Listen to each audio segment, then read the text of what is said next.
luxo está sangrando. Depois de anos cobrando preços absurdos, inflando status, vendendo a situação de que riqueza nunca acaba, o setor começou a sentir a realidade batendo na porta. Gigantes desacelerando, consumidor mais frio, classe aspiracional cansada, marcas históricas parecendo perdidas e as casas trocando de diretor criativo como trocam de filtros. E no meio dessa confusão toda, uma marca fez algo quase humilhante. Que claro, ela também estava sentindo o impacto, também viu a maré ali virar e também, claro, enfrentou muita pressão. Porém, enquanto todo o resto parecia em pânico, ela virou obsessão de novo, graças a várias estratégias implementadas para unir moda, comportamento e internet ao mesmo tempo. Estamos falando de Chanel. A Chanel conseguiu transformar uma das maiores crises do varejo em desejo. Recalculou a sua rota, reencantou uma nova geração que nunca tinha uma aproximação com a marca, acertou num novo diretor criativo e o mais importante, ela voltou a parecer inevitável. Porque talvez a maior mentira contada nos últimos anos seja essa: o luxo não morreu, só morreu para quem desaprendeu a seduzir. Moda é sedução, marca é sedução. E se você quer entender por que hoje a Chanel é a marca mais relevante do mundo da moda, você precisa ficar nesse vídeo até o final. Eu posso te garantir que você sairá muito mais rico do que entrou e, claro, você não vai de jeito maneira se arrepender. Então, se você gosta de moda inteligente, cola comigo até o final que eu tenho certeza absoluta que esse vídeo irá explodir a sua cabeça. Bora lá falar de moda inteligente comigo!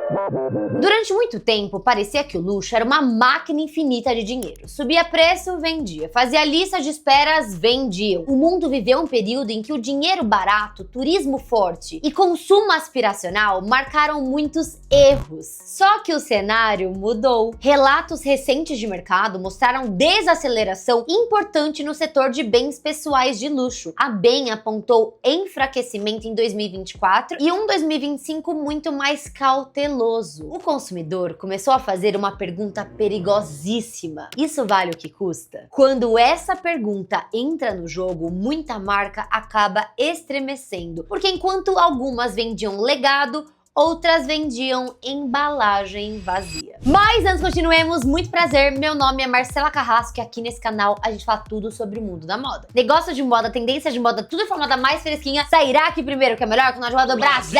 Então se você gosta muito desse tipo de conteúdo, já comenta muito aqui embaixo, já dá muito hype, já se inscreve no canal, toda segunda, quarta e sexta saem vídeos novos, já posta vídeo nos seus stories para aumentarmos cada vez mais a nossa comunidade de gostosas e inteligentes e também já me siga em todas as minhas redes sociais. Que, gente, eu estou diariamente postando fofoca de moda, notícias de moda, closes de garota, que é Marcela Carrasco em todas elas, Instagram e TikTok. Eu estou diariamente postando notícias de moda pra vocês. E também, finalizando esse vídeo, já continua aqui no canal, que são mais de 900 vídeos inteiramente grátis pra você aprender moda comigo. Bora lá continuar. Existe algo que pouca gente fala. O problema do luxo nunca foi preço alto. Gente, ninguém se importa quando você tem poder aquisitivo de gastar demais. O problema é cobrar preço do sonho entregando tédio. Que vamos ser sincera, o mercado de luxo tá um porre, é um copiando o outro, um fazendo dupe do outro e não dá mais pra gente investir o nosso rico dinheirinho que a gente trabalha tanto em promessas vazias de produtos que são passáveis. E muitas casas históricas acabaram entrando nesse ciclo de querer lançar, reciclar, e as campanhas bonitas começaram a ficar esquecíveis. Os storytellings começaram a ficar sem alma, e inflação emocional sem inovação real. Sem falar do produto que começou a ficar cada vez pior. Vamos entender uma coisa, gente. O consumidor de hoje, ele pode até sonhar com status, mas ele percebe quando está sendo tratado como bobo. As pessoas estão cada vez mais dando valor aos seus dinheiros. Eu falo muito isso aqui no canal pra vocês, que ninguém mais compra produto por produto. As pessoas querem além do produto e, claro, ter um produto bom, ter um produto diferencial é o mínimo, é o básico da sua marca. E as marcas pararam de fazer isso. E o consumidor, ele começou a se sentir bobo. E aí ele começou a esfriar. O desejo, gente, ele vive de emoção. Para a roda girar, para o varejo estar saudável, precisa ter desejo e emoção também. E a emoção, ela morre rápido quando tudo parece muito calculado para viralizar, para ser uma réplica de alguma coisa ou para seguir as mesmas ondas. E tem gente que olha para Chanel e acaba enxergando só o clássico. Mas na verdade, gente, a Chanel ela nunca foi só a tradição. A gente tem sim os pontos, os códigos tradicionais da marca, como tweed, corrente dourada, pérola, bolsa flap, só que isso é muito superficial na marca. Na essência, a Chanel nasceu como uma ruptura. Já contei várias vezes essa história aqui nesse canal, vou deixar aqui nos cards, mas é legal só pincelar pra vocês, mas basicamente, gente, a Coco Chanel ajudou a libertar o vestir feminino de excessos duros e extremamente desconfortáveis. Ela trouxe pra moda mobilidade, simplicidade estratégica e um novo tipo de poder, uma moda que ela verbalizava essa androgenia. Então ela não criou só roupas, ela criou uma mulher nova, um arquétipo novo. E isso importa muito, porque as marcas, elas só permanecem grandes quando elas lembram do motivo de terem nascido, que é o famoso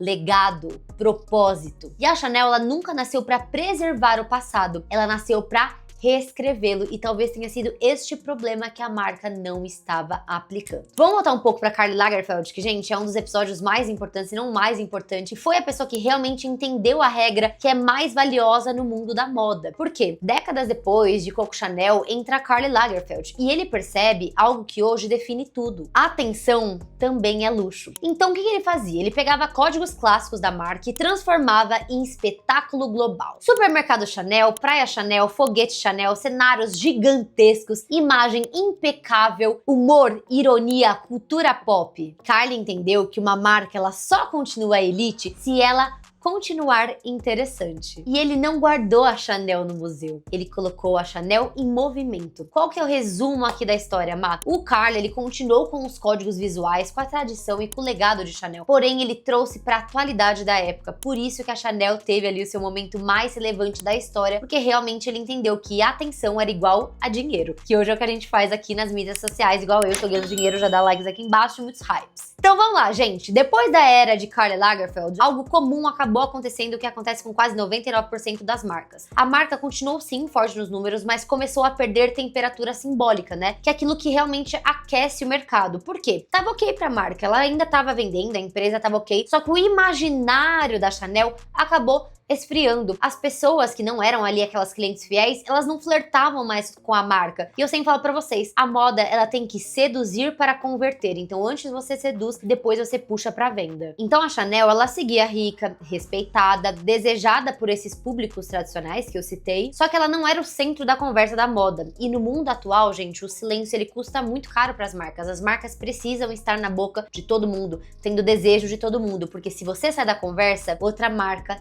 entra no seu lugar, que era basicamente o que estava acontecendo com o Hermès, né? Então, enquanto todo mundo corria para tentar fazer alguma coisa, parece, né, de fora, que eu não estou lá trabalhando na estratégia de marketing de moda na Chanel, mas parece que eles estavam observando qual seria o momento certo de abocanhar. Por quê? Porque outras marcas começaram a querer acelerar muito e acabaram mostrando rachaduras. E quando várias gigantes sofrem ao mesmo tempo, a gente entende que não é um azar, é só uma mudança de era. E quem não acompanhasse esse novo movimento ficaria para trás. Enquanto muita marca ali começou a entrar em desespero, fazer qualquer coisa, dupe, bolsa, cópia, isso, aquilo, a Chanel fez algo muito mais frio. Ela esperou o momento certo de agir, como uma boa casa de moda, né? Só que vamos lá, gente, para números que assustam bastante. Mesmo em ambiente difícil, a Chanel vinha de receita anual próxima de 20 bilhões ali de dólares em 2023, e em 2024 caiu para cerca de 18,7 bilhões. Muita gente acabou vendo essa queda, essa movimentação, mas eu, Marcela, vejo outra coisa. Mesmo em crise setorial, que a gente espera que tenha queda, a gente tá falando de uma máquina, gente, cultural, bilionária, que continua entre as mais fortes do planeta, se não a mais forte, né? A bolsa mais desejada do mundo é a Chanel Flap Bag. Isso é importante, gente, porque marcas fracas, elas somem nas crises, mas as marcas fortes, elas se reorganizam e começam a jogar realmente o game que tem que ser jogado. E aí, gente, entra Matthieu Blazy, que tem uma fome criativa insana, e eu sempre apelido ele de Midas, né? O que ele toca vira ouro. Em dezembro de 2024, Matthieu Blazy foi anunciado pela Chanel. E o mercado, ele reagiu porque ele sabia o que isso significava, né? Afinal, o Blazy ali construiu reputação muito rara, um produto desejável,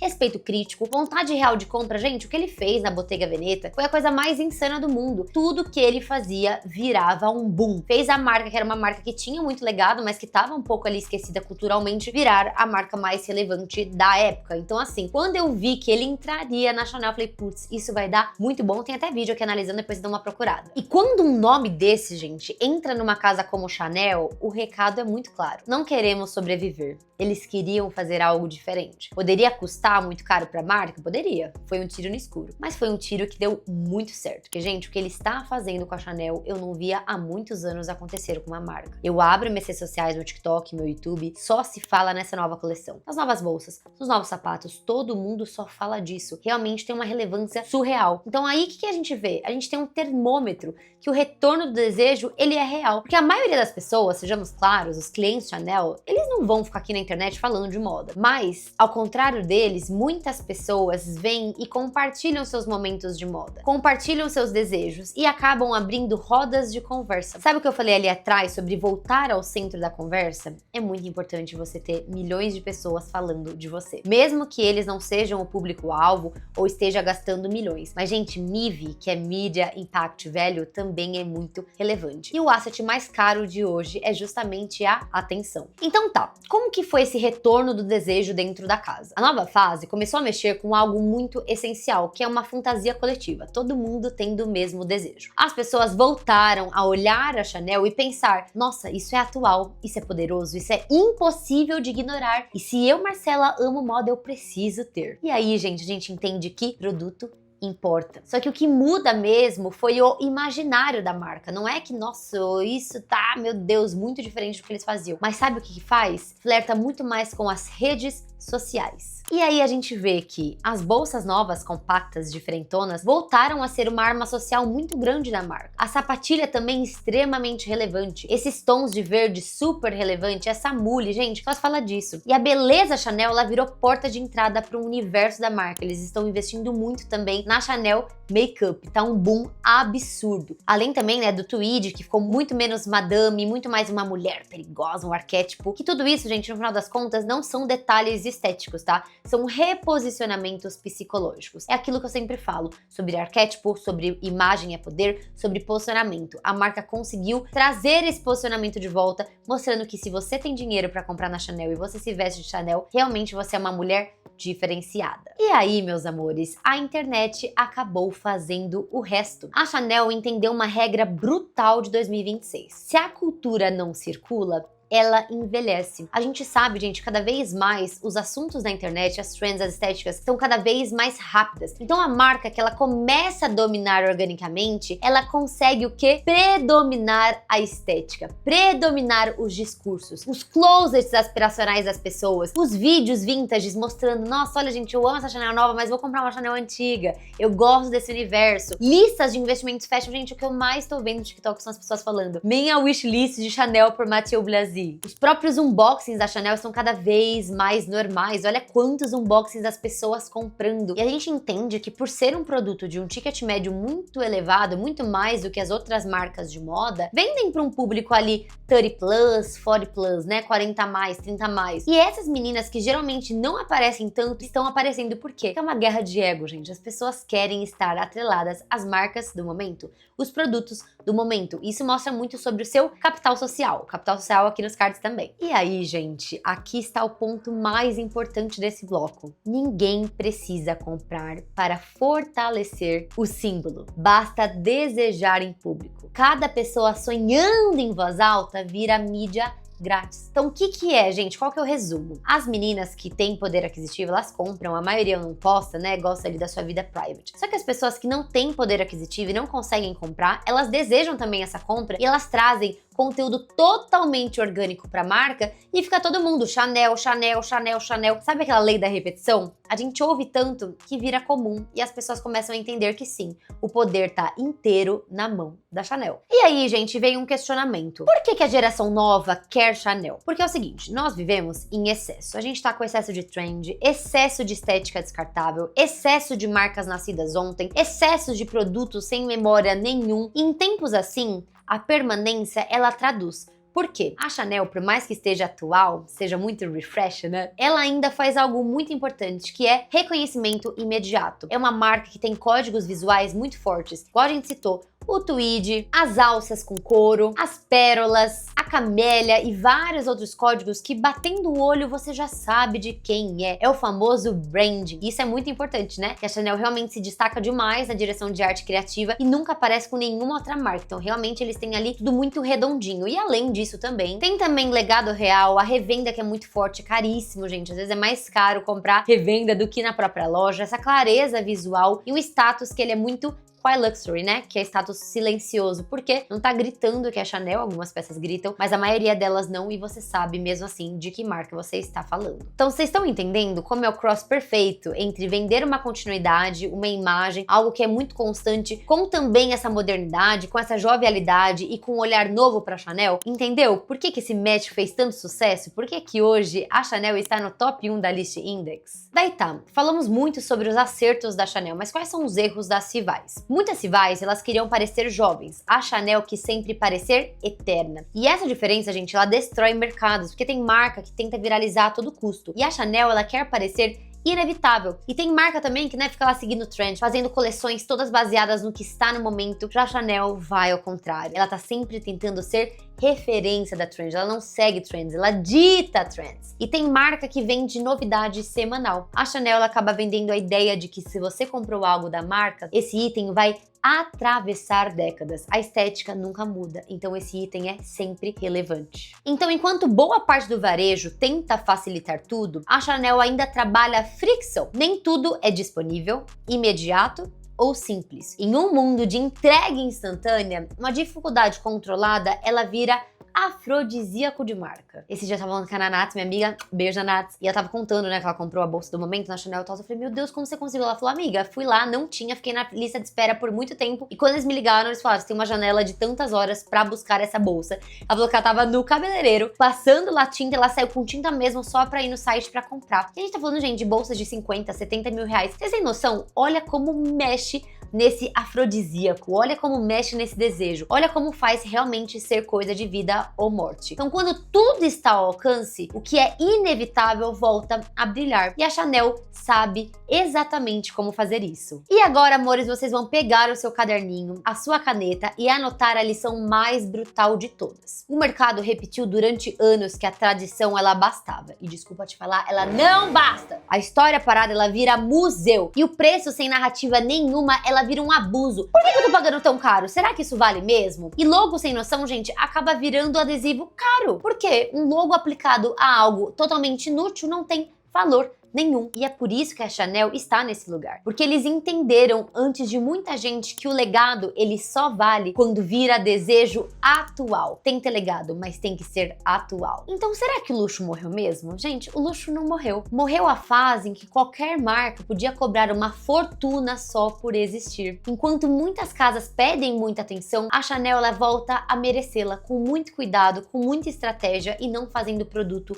por produto. Pegou mais de um século de história e traduziu em segundos de impacto cultural. E talvez seja essa a frase mais perigosa de 2026. Não vence quem tem mais herança. Vence quem sabe reacender fome coletiva. E aí, meus amores, vocês amaram essa análise de mercado? Eu sei que vocês amam análise de mercado. Eu tava muito ansiosa pra trazer. Daí ontem mesmo eu vi o Lyst Index e falei, meu Deus, vou gravar pro canal correndo, porque é um assunto muito relevante, é muito legal entender como que marcas que são centenárias, que têm um legado absurdo, conseguem ser tão relevantes e tão atuais. Muito obrigada por assistir esse vídeo até aqui. Se você gostou desse vídeo, dá muito like, vai me ajudar muito. Dá hype nesse vídeo, mana, me ajuda. Comenta aqui embaixo o que você acha desse novo aí visual da Chanel. E também já se inscreve no canal, que toda segunda, quarta e sexta saem vídeos inteiramente grátis pra você aprender moda comigo. Terminando esse vídeo, continua no canal, que são mais de 900 vídeos totalmente grátis pra você aprender moda comigo. E claro, me siga nas minhas redes sociais, hein, que eu tô lá todos os dias postando close de garota, que é Marcela Carrasco no Instagram e no TikTok, que eu posto diariamente notícias de moda pra vocês. Obrigada por tudo, meus amores. Até a próxima. Um beijo da Mami. Tchau!